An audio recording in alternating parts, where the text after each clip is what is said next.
Do people open up to you quickly, sometimes within minutes? Did they tell you things they say they've never told anyone before? At first, it feels like a compliment. But over time, something strange starts happening. You realize you know everything about other people, but very few people truly know you. You're the listener, the safe one, the person everyone comes to. Yet somehow, you still feel invisible.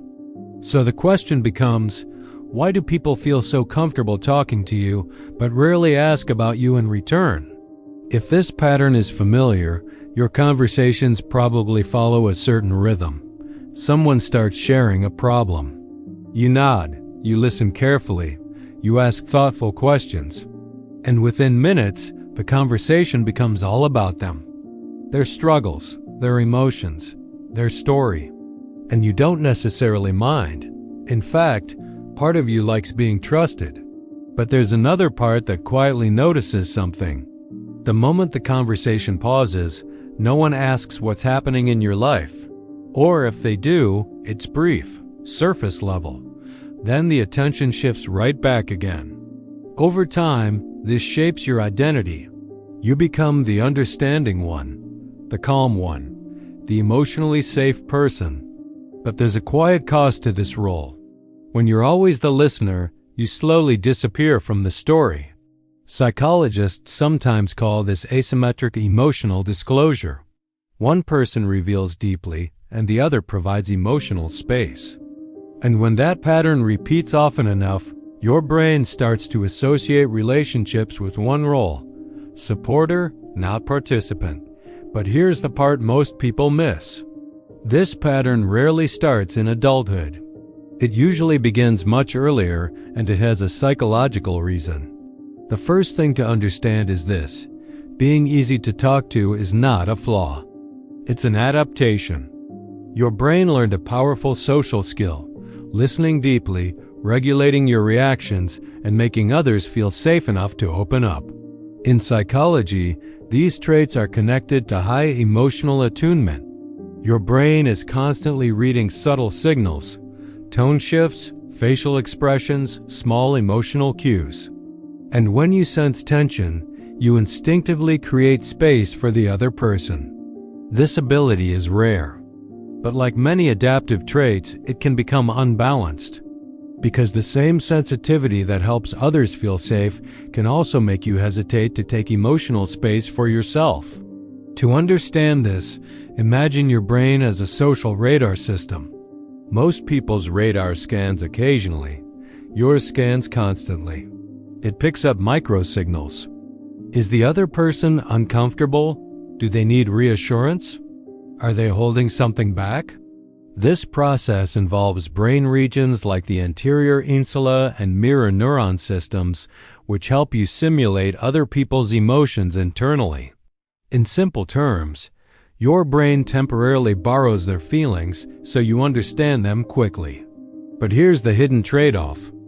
When your attention is always focused outward, your own emotional signals become quieter. There's also a behavioral psychology loop happening. When someone shares something personal with you and you respond with empathy, they feel relief. That relief reinforces their behavior. So the next time they see you, their brain remembers. This person is safe to open up to. But your brain learns something too. It learns that your value in the interaction comes from holding space, not taking space. Over time, this becomes a habit loop. Cue: someone shares something vulnerable. Response: you listen deeply. Reward: they trust you. It feels meaningful. But the loop rarely includes one crucial step: your turn. And when that step never gets practiced, it starts to feel unnatural, even uncomfortable. So how do you keep your empathy without disappearing inside other people's stories? There are a few small psychological shifts that can rebalance this pattern, not by changing who you are, but by changing how your brain structures conversations. First, practice what psychologists call reciprocal sharing. After someone shares something meaningful, add a small piece of your own experience. If they talk about feeling overwhelmed at work, you might say, I really relate to that. I had a similar week recently. This teaches your brain to associate connection with two-way vulnerability, not just one-way support. Second, embrace the power of the pause. When someone opens up, your instinct may be to immediately help them process. But sometimes the healthier response is simply pausing. Let a few seconds pass before responding. Ask a simple reflective question instead of solving the problem. This prevents your brain from defaulting into the helper identity every time and keeps the interaction balanced. Third, initiate your own stories. People often mirror conversational patterns. If you never introduce your experiences, others assume you prefer not to. Occasionally bring up something from your own life. Just as simple. Something interesting happened to me yesterday can retrain the social dynamic. Your brain learns that being seen is also safe. And finally, interrupt the interview. Sometimes being the listener becomes a subtle emotional shield. If others are talking, you don't have to reveal much about yourself. When you notice yourself asking multiple questions in a row, pause. Add one sentence about your own thoughts or feelings. This interrupts the automatic listening pattern and gently restores balance. You can think of conversations like a bridge. If only one person walks across it, it's not really a meeting. It's a crossing. Your ability to listen builds that bridge. But connection happens when both people step onto it. The goal isn't to stop being easy to talk to. That quality is valuable, rare, even. The real shift is simple, from being an emotional container to being an emotional participant.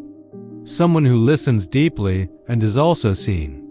If people often open up to you, it means your presence feels safe. But connection isn't only about holding space for others. It's also about letting someone step into your world. And the strange thing is, when you allow that to happen, you don't become less easy to talk to. You simply become easier to know. And sometimes, that's the part people have been quietly waiting for. Thanks for watching.